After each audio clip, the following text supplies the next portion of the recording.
Welcome to Kenton's videos. Enjoy the video. You start by confirming your device is updated and that you have enough storage. This prevents interruptions. Next, choose the lock type, PIN, password, or pattern because complexity affects security and recovery options. Once chosen, open the AppLock app you installed.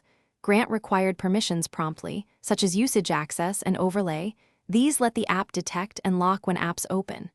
As you proceed, keep a simple recovery plan in mind, like a backup email or secondary PIN.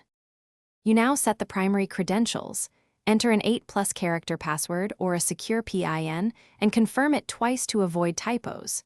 Once done, add a recovery email or security question.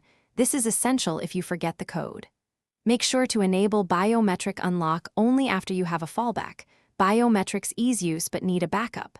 Then, map which apps to lock, choose a reasonable auto-lock delay, and turn on notification hiding, so previews do not reveal sense. You finish by testing every locked app in the fallback method. Open each app to confirm the lock triggers, then try unlocking with your password and biometrics. Once verified, backup settings or export a recovery file when available. This saves time if you switch devices.